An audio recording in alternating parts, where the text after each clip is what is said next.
राधे राधे सभी को। साथियों, आज हम मोस्ट इम्पोर्टेंट क्वेश्चन देखने वाले हैं। संविधान से संबंधित ये क्वेश्चन रहेंगे और हाल ही में जो क्वेश्चन बने हैं समितियों से संबंधित, आयोग से संबंधित, उन क्वेश्चनों को हम लेने वाले हैं। तो वीडियो को ध्यान से अंत तक देख लेना ताकि कोई भी क्वेश्चन जो है आपसे मिस ना हो जाए। और अगर आप चैनल पर नए हैं, चैनल को सब्सक्राइब कर लेना, बेल आइकन को क्लिक कर लेना ताकि आपके पास सारे नोटिफिकेशन टाइम टू टाइम पहुँचते रहें। और अगर आपको डेली न्यूज़पेपर चाहिए तो मैंने एक व्हाट्सएप चैनल बना रखा है जिसका लिंक आपको डिस्क्रिप्शन में मिल जाएगा, ज्वाइन कर लेना, जहाँ पे मैं डेली न्यूज़पेपर डाल देता हूँ पीडीएफ में, साथ में अदर स्टडी मटेरियल भी। चलते हैं क्वेश्चन की तरफ। क्वेश्चन नंबर 1 है, इंपॉर्टेंट क्वेश्चन है, मार्क कर लेना। राष्ट्रीय पिछड़ा वर्ग आयोग अधिनियम 1993 को राष्ट्रीय पिछड़ा वर्ग आयोग अधिनियम द्वारा वर्ष डैश में बदल दिया गया।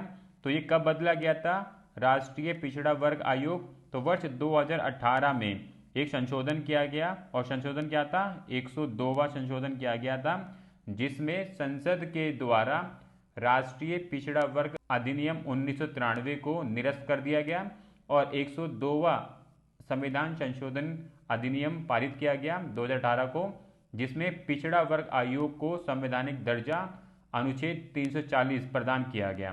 तो ध्यान रखना है, 102वां संशोधन किया गया था राष्ट्रीय पिछड़ा वर्ग आयोग अधिनियम को बदलने के लिए। ऑप्शन ए इसका राइट आंसर है। क्वेश्चन नंबर 2 है, इंपॉर्टेंट क्वेश्चन है ये भी। भारत की संचित निधि से राज्यों के राजस्व के अनुदान सहायता को नियंत्रित करने वाले सिद्धांतों पर राष्ट्रपति को सिफारिशें करने के लिए संविधान द्वारा कौन सी संस्था अनिवार्य है? तो संविधान द्वारा वित्तीय आयोग संस्था अनिवार्य है जो राष्ट्रपति को सिफारिशें करेगी संचित निधि संबंधित। तो ऑप्शन सी इसका राइट आंसर है। और अनुच्छेद 280 के तहत भारत के राष्ट्रपति को 5 साल या उससे पहले के अंतराल पर एक वित्तीय आयोग का गठन करना अनिवार्य है। ध्यान रखना है, ऑप्शन सी इसका राइट आंसर है। इंपॉर्टेंट क्वेश्चन है ये। क्वेश्चन नंबर 3 है और वेरी वेरी इंपॉर्टेंट क्वेश्चन है, मार्क कर लेना इसको। किस आयोग ने सरकारी सेवाओं के सभी स्तरों में ओबीसी उम्मीदवारों के लिए 27% आरक्षण की सिफारिश की थी? तो इस आयोग का नाम है मंडल आयोग। मंडल आयोग ने सिफारिश की थी कि सरकारी सेवाओं के सभी स्तरों में ओबीसी उम्मीदवारों के लिए 27% का आरक्षण की सिफारिश की थी 1980 में। ध्यान रखना है, 1980 में मंडल आयोग ने सिफारिश की थी। ऑप्शन बी इसका राइट आंसर है। क्वेश्चन नंबर 4 है, भारतीय संविधान के अनुसार संघ लोक सेवा आयोग का सदस्य 6 वर्ष की अवधि के लिए या डैश वर्ष की आयु पूरी होने तक अपने पद पर रहता है। तो यूपीएससी का सदस्य 6 वर्ष की अवधि के लिए या 65 वर्ष की आयु जो भी पहले पूरी हो जाएगी वो अपने पद से हट जाएगा। ऑप्शन ए इसका राइट आंसर है। और संविधान के अंदर अनुच्छेद 315 से, ध्यान रखना है, अनुच्छेद 315 से 323 के बीच में इसकी व्याख्या की गई है यूपीएससी के बारे में। और भाग भी ध्यान रखना है, भाग कौन सा है? 14 भाग के अंदर यूपीएससी के लिए बोला गया है, बताया गया है। तो ऑप्शन ए इसका राइट आंसर है। क्वेश्चन नंबर 5 है, 1990 में निम्नलिखित में से किस विषय पर सिफारिशें देने के लिए दिनेश गोस्वामी समिति का गठन किया गया था? तो दिनेश गोस्वामी का गठन चुनाव सुधारों पर सिफारिशें देने के लिए गठन किया गया था। ऑप्शन सी इसका राइट आंसर है। क्वेश्चन नंबर 6 है, भारतीय संविधान के निम्नलिखित अनुच्छेदों में से किसमें भारत में संघ और राज्य लोक सेवा आयोगों के कर्तव्यों और कार्यों का वर्णन है? तो ये अनुच्छेद 320 के अंदर संघ और राज्य लोक सेवा आयोगों के कर्तव्यों और कार्यों का वर्णन है। ऑप्शन बी इसका राइट आंसर है। क्वेश्चन नंबर 7 है, इंपॉर्टेंट क्वेश्चन है, मार्क कर लेना इसको।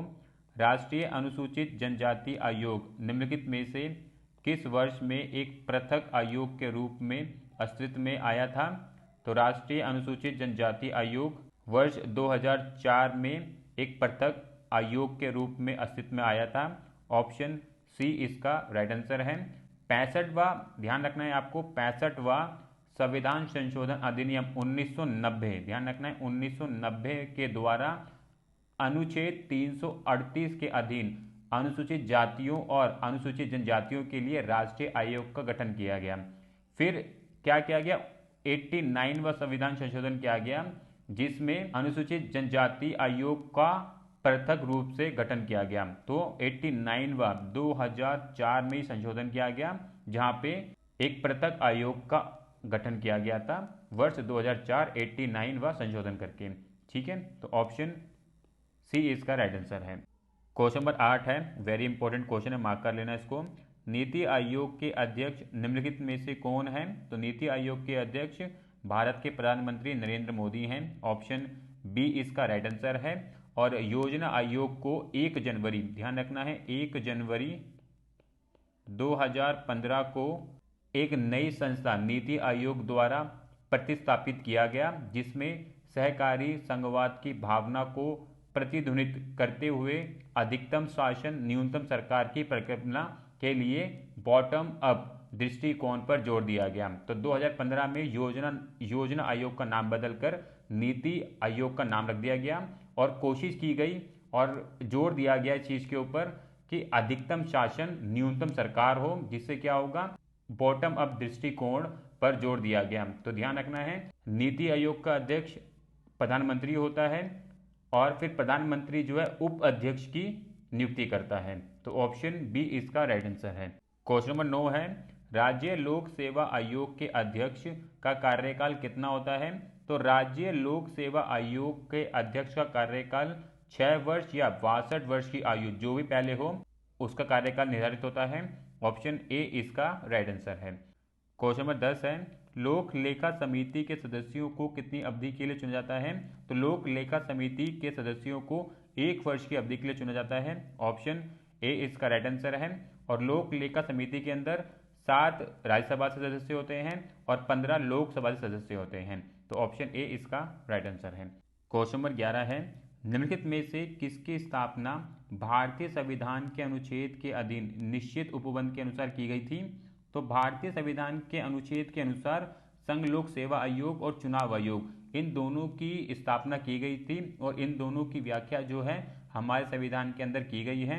अगर हम बात करें संघ लोक सेवा आयोग की, तो अनुच्छेद 315 के अंदर इसकी व्याख्या की गई है।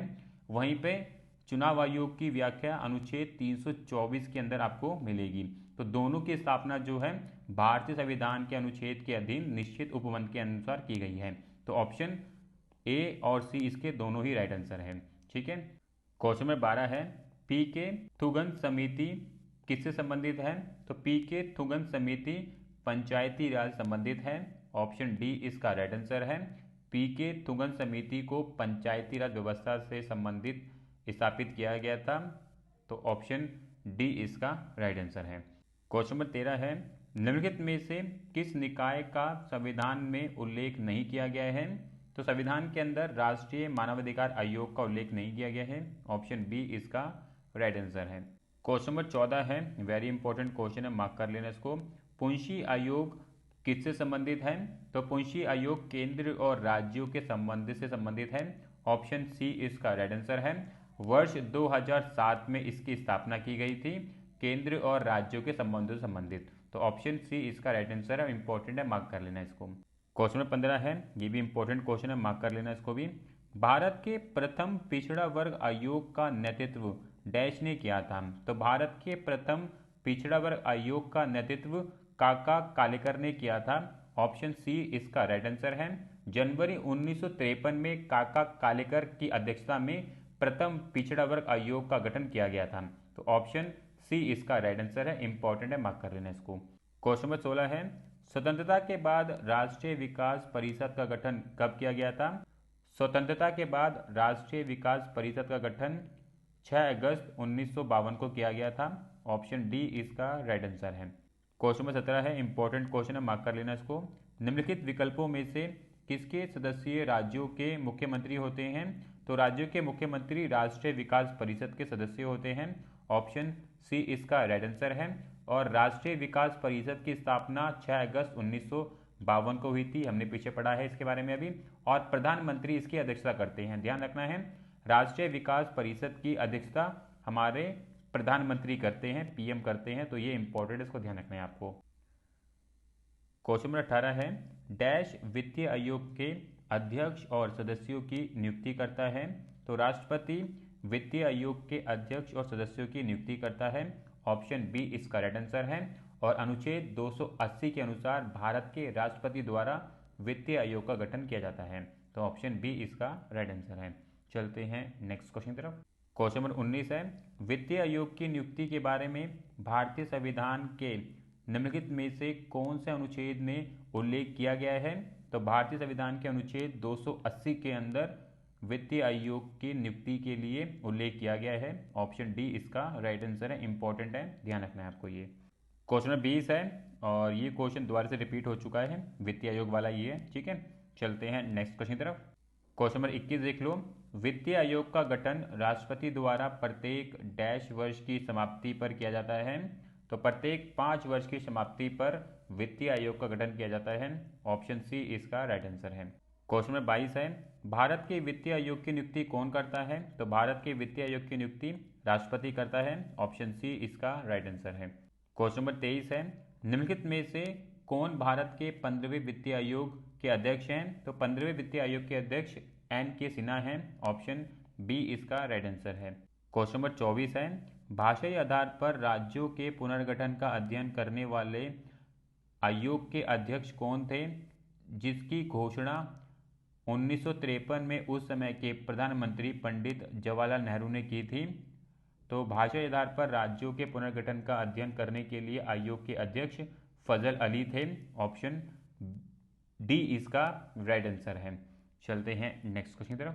क्वेश्चन नंबर 25 है, इंपॉर्टेंट क्वेश्चन है, काफ़ी बारी इस प्रकार के क्वेश्चन पूछ ले जाते हैं। निम्नलिखित में से किस वर्ष में संघ लोक सेवा आयोग यूपीएससी का गठन किया गया था? तो वर्ष 1926 को यूपीएससी का गठन किया गया था। ऑप्शन डी इसका राइट आंसर है। 1 अक्टूबर 1926 को यूपीएससी का गठन किया गया था और तब इसमें एक अध्यक्ष के अतिरिक्त 4 सदस्य थे। उसके बाद संविधान के भाग 14, ध्यान रखना है, भारतीय संविधान के भाग 14 और अनुच्छेद 315 से 323 के अंदर यूपीएससी की व्याख्या की गई है, ठीक है। तो ये चीज़ आपको ध्यान रखनी है और वर्ष 1926 में यूपीएससी का गठन किया गया था, ठीक है। क्वेश्चन नंबर 26 है और इम्पोर्टेंट क्वेश्चन है, मार्क कर लेना इसको। भारत सरकार ने किस वर्ष द्वितीय पिछड़ा वर्ग आयोग नियुक्त किया था? तो भारत सरकार ने 1979 को द्वितीय पिछड़ा वर्ग आयोग नियुक्त किया था और द्वितीय पिछड़ा वर्ग आयोग जो है जनता दल के प्रमुख नेता और तत्कालीन प्रधानमंत्री, ध्यान रखना है, उस टाइम तत्कालीन प्रधानमंत्री मोरारजी देसाई ने बिहार के पूर्व मुख्यमंत्री बिंदेश्वरी प्रसाद मंडल की अध्यक्षता में द्वितीय पिछड़ा वर्ग आयोग गठित किया था, ठीक है। ऑप्शन डी इसका राइट आंसर है। क्वेश्चन नंबर 27 है, पंचायती राज व्यवस्था में एक मध्यवर्ती स्तर है जिसे डैश के रूप में जाना जाता है? उसे जाना जाता है पंचायती समिति के रूप में। ऑप्शन डी इसका राइट आंसर है। चलते हैं नेक्स्ट क्वेश्चन की तरफ। क्वेश्चन नंबर 28 है, 1979 में द्वितीय पिछड़ा वर्ग आयोग की अध्यक्षता डैश के रूप में की गई थी।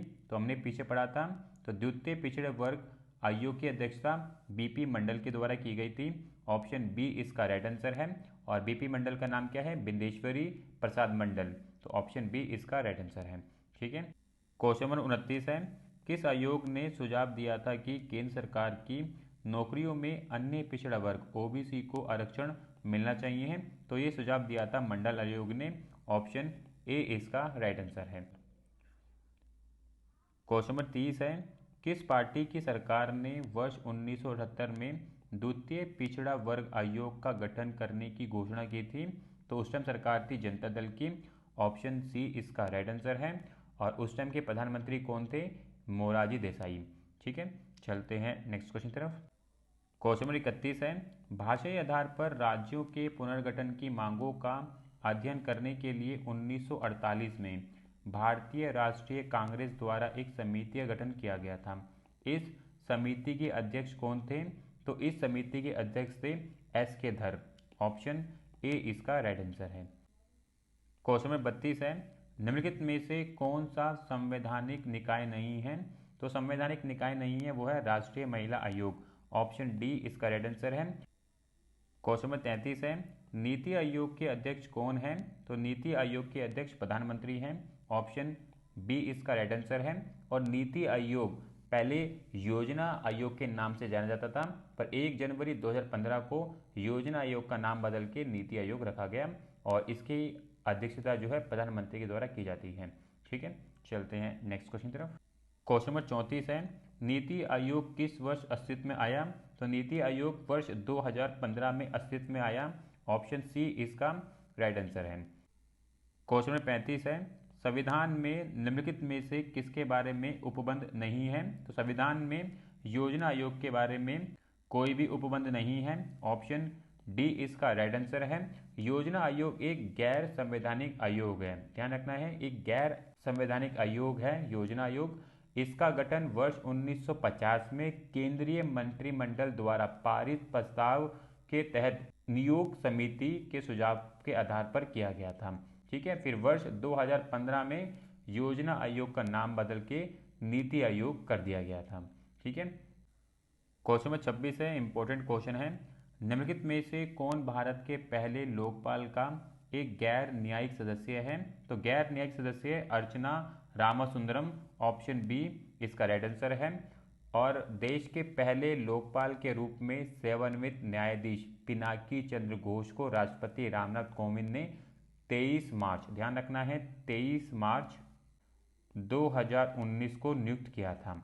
ठीक है, क्वेश्चन नंबर 37 है, निम्न में से कौन भारत का पहला लोकपाल बना? तो भारत का पहला लोकपाल पिनाकी चंद्र घोष बने। ऑप्शन डी इसका राइट आंसर है। वर्ष 2019 को रामनाथ कोविंद के द्वारा भारत का पहला लोकपाल पिनाकी चंद्र घोष को नियुक्त किया गया। तो ऑप्शन डी इसका राइट आंसर है। क्वेश्चन नंबर 38 है, केंद्र राज्य संबंधों से संबंधित मुद्दों की जांच के लिए केंद्र सरकार ने किस आयोग की नियुक्ति की थी? तो हमने पीछे पढ़ा था अभी, सरकारी आयोग की नियुक्ति की थी। ऑप्शन सी इसका राइट आंसर है। क्वेश्चन नंबर 39 है, डैश का अध्ययन एवं मूल्यांकन करने के लिए विजय केलकर समिति का गठन किया गया था। तो विजय केलकर समिति का गठन सार्वजनिक निजी भागीदारी मॉडल का अध्ययन करने के लिए किया गया था। ऑप्शन ए इसका राइट आंसर है। चलते हैं नेक्स्ट क्वेश्चन की तरफ।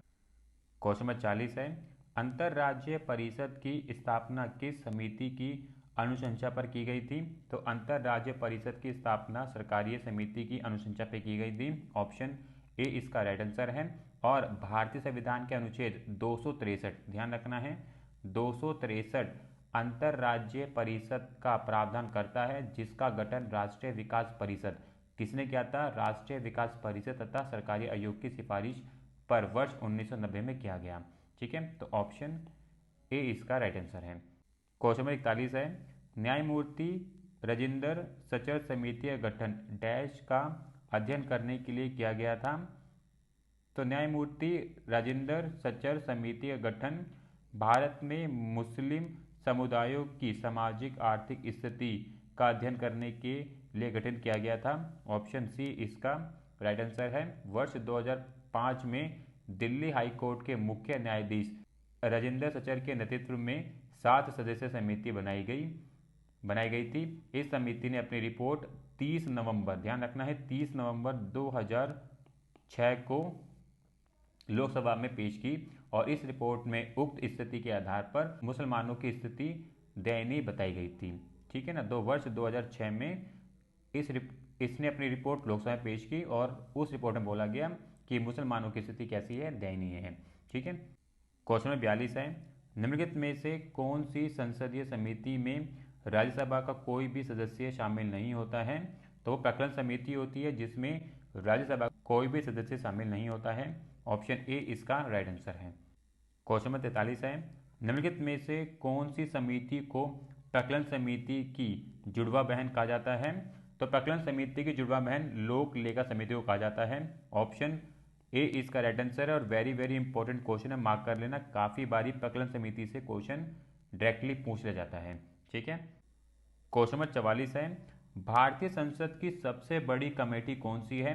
तो भारतीय संसद की सबसे बड़ी कमेटी प्रकलन समिति है। ऑप्शन बी इसका राइट आंसर है।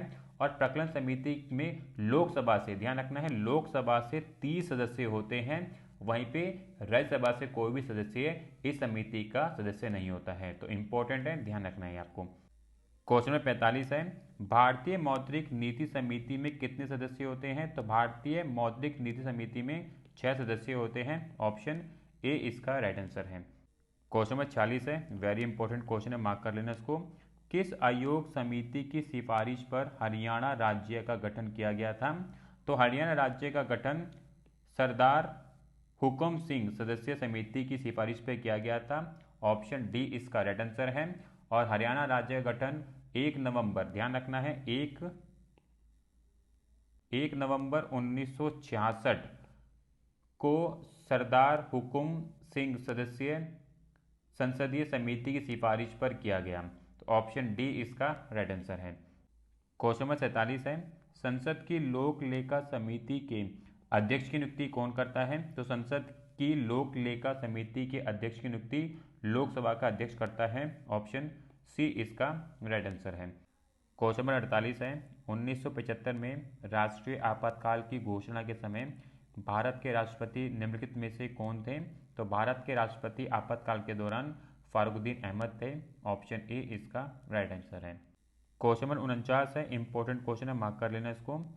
किस अनुच्छेद के तहत भारत में वर्ष 1975 में आपातकाल घोषित किया गया था?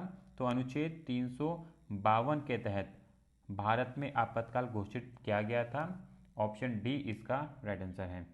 क्वेश्चन नंबर 50 है, डैश 1975 की रात में इंदिरा गांधी ने राष्ट्रपति फारुद्दीन अली अहमद से आपातकाल लगाने की सिफारिश की। तो 25 जून 1975 को इंदिरा गांधी ने राष्ट्रपति फारुद्दीन अली अहमद से आपातकाल लगाने की सिफारिश की। ऑप्शन डी इसका राइट आंसर है। ठीक है साथियों, तो यहाँ पे हमने 50 क्वेश्चन देखे हैं। मोस्ट इम्पोर्टेंट क्वेश्चन है ये, समिति संबंधित है, सिफारिश से संबंधित है और आपातकाल संबंधित क्वेश्चन है। तो इन क्वेश्चनों को ध्यानपूर्वक देख लेना, 1 से 2 बारी वीडियो को देख लोगे तो आपको सारे क्वेश्चन रट जाएंगे और ये क्वेश्चन काफ़ी ज़्यादा रिपीट होते हैं एग्जाम के अंदर। ठीक है, तो इसी प्रकार की और वीडियो के लिए आप चैनल को जरूर सब्सक्राइब कर लेना, बेल आइकन को क्लिक कर लेना ताकि आपके पास सारे नोटिफिकेशन टाइम पर पहुँचते रहें। मिलेंगे नेक्स्ट वीडियो में। राधे राधे।